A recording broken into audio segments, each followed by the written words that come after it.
Hello दोस्तों 2020 का साल कॉस्मोस के लिए सबसे अच्छा साल था। जैसा कि आप सभी जानते हैं कि 2019-20 में हमारे ग्रह पर कोविड-19 महामारी आई, लेकिन स्पेस एजेंसी और साइंटिस्ट पृथ्वी की सीमाओं से परे फ्यूचर की ओर देखने में लगे थे।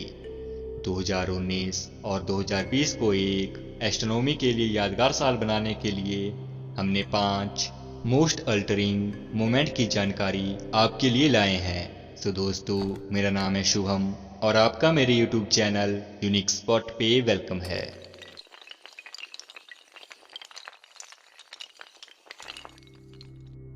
दोस्तों, पहला है the centre of the solar system is not where you think. इस 2020 साल में हमने अपने सोलर सिस्टम को और अच्छे से जाना। हम पहले मानते थे कि सोलर सिस्टम का सेंटर सन है, लेकिन रियल में सन और सारे प्लैनेट एक कॉमन सेंटर ऑफ मास को ऑर्बिट करते हैं। लेकिन अभी तक ये कोई नहीं जान पाया कि वो सेंटर ऑफ मास कहाँ पे है। लेकिन अभी तक साइंटिस्ट 100 मीटर के उस डायमीटर पर पहुंच चुके हैं जिसके आसपास ही सोलर सिस्टम का सेंटर होगा। रिजल्ट से पता चलता है कि वो पॉइंट सन के सरफेस के ऊपर की ओर स्थित है। तो दूसरा है When Voyager glitched 11.5 billion miles from Earth, NASA had a plan. 28 जनवरी 2020 को नासा का Voyager 2 स्पेस की यात्रा कर रहा था।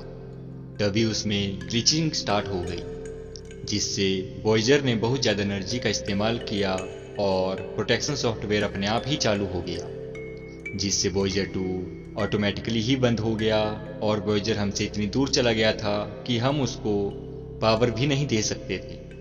बाद में साइंटिस्टों ने Voyager को ठीक करने के लिए बहुत से कमांड भेजे, लेकिन उसे कमांड देने में भी 17 घंटे का टाइम लगा।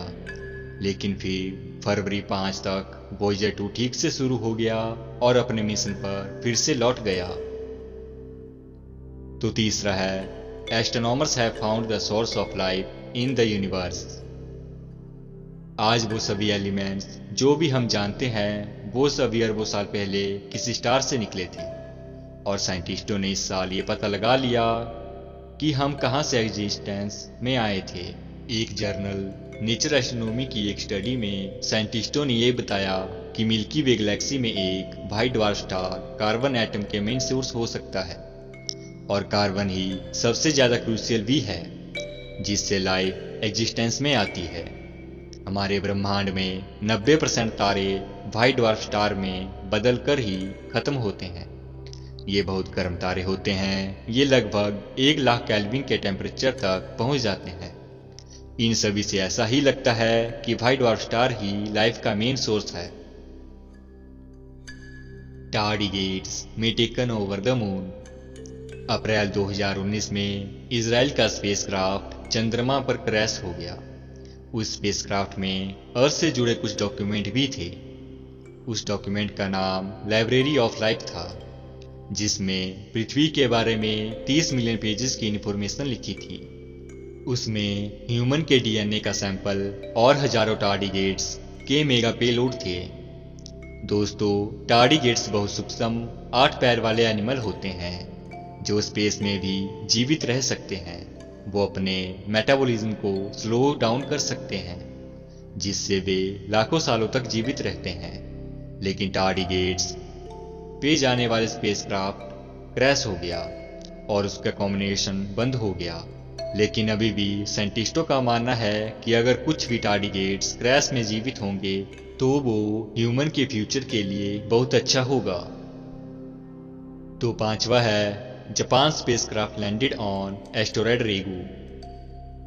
21 फरवरी 2019 को जापान के साइंटिस्टों ने एक मिशन किया जिसने हिस्ट्री बना दी।